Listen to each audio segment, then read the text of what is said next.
For our last question, we have a 62-year-old woman newly diagnosed with symptomatic heart failure with reduced ejection fraction.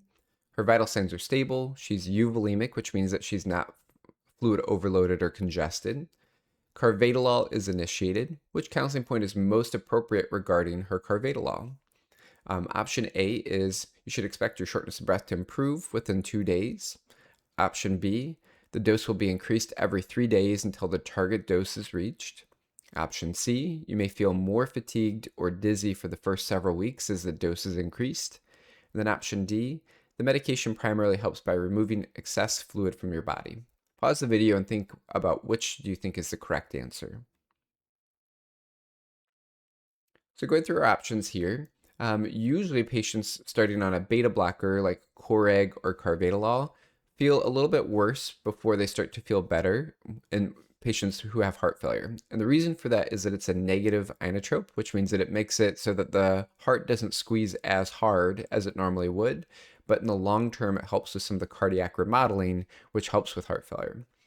So option A is definitely wrong because if anything, they might have a little more shortness of breath in the first few days of starting carvedilol. Option B is almost correct. So it says the dose will be increased every 3 days until the target dose is reached. The dose will definitely be increased. Every 3 days would probably be too aggressive. Usually the dose is increased every 1 or 2 weeks as opposed to every 3 days. So I like the dose increase comment, but I think the frequency is too quick. Option C says you may feel more fatigued or dizzy for the first several weeks. So again, feeling worse before you feel better. So I like that option. We'll click it for now. And then the last answer choice says the medication primarily helps by removing excess fluid from your body. That is definitely incorrect. So the way that the medication works is that it is blocking alpha 1, beta 1, and beta 2 receptors.